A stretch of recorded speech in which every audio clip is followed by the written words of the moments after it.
Hello, today is Sunday, June 7th, 2026. Here is your daily signal. Gold prices saw their steepest drop in 2 months, as Bloomberg reports, following strong U.S. jobs data that has fueled investor bets on further Federal Reserve rate hikes and triggered movement across the bullion and bond markets. The U.S. jobs report is a crucial indicator that shapes the outlook for gold prices and mortgage rates, especially as deficit-driven Treasury debt issuance has risen in 2024 amidst federal overspending. Historically, gold responds to shifts in economic uncertainty and inflation expectations driven by labor numbers, while mortgage rates are heavily influenced by Treasury yields and government borrowing trends. According to data released on June 7, the Labor Department announced an increase of 320,000 non-farm payroll jobs, directly affecting gold prices and bond yields. The Treasury's declaration of $50 billion in new debt issuance the same day has pushed 10-year yields higher, with mortgage rates sitting at 6.48% and likely to climb further. Gold futures spiked to $2,420 per ounce as covered by MarketWatch. In the near term, borrowing costs are expected to rise. Mortgage rates may exceed 7% if elevated yields persist, putting pressure on the Federal Reserve to reconsider its interest rate stance. Persistent deficits could cool housing demand but make gold increasingly attractive as a hedge against inflation and spending risks. Next, onto the world of recreational fishing. Fortune reports that the longest red snapper season promised to Gulf Coast anglers was abruptly canceled when a federal judge issued a last-minute injunction halting NOAA expansion plans. NOAA regulates snapper fishing in federal waters under the Magnuson-Stevens Act, balancing commercial and conservation interests, and has faced mounting legal disputes as managing quotas and regulations have become increasingly complex. Snapper fishing draws thousands of recreational participants across Florida, Alabama, and Texas, making the agency's actions highly visible and contested.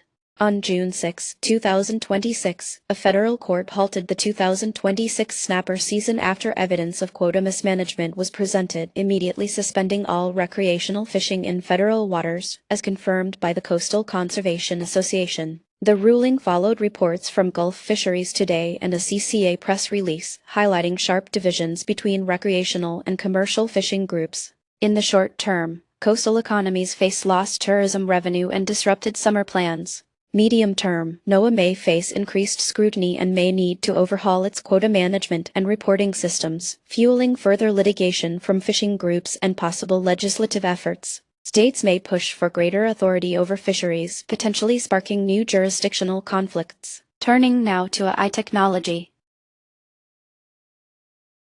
TechCrunch notes the industry-wide scramble to cut AI operational costs has shifted the focus from maximizing tokens to enforcing guardrails and managing usage efficiently. AI costs stem largely from model deployment, inference, and token processing, prompting increased adoption of token management techniques such as batching and compression and architectural efficiency approaches like pruning and hardware-specific optimization. This drive for cost reduction has become central as AI usage scales rapidly across enterprises, cloud services, and research environments.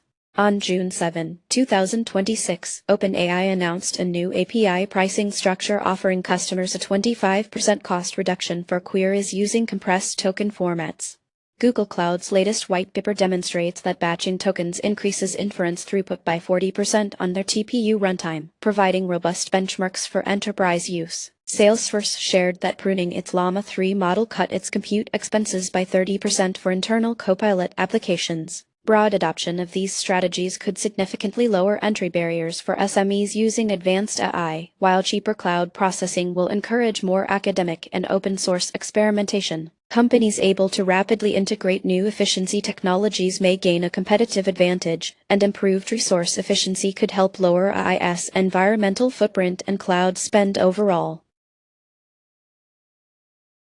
Now, onto the markets. European equity markets broadly declined, with Germany EWG dropping 2.2% as Belgium EWK remained relatively steady. France EWQ saw a fall of 2%, while United Kingdom EWU slipped by just over 1%.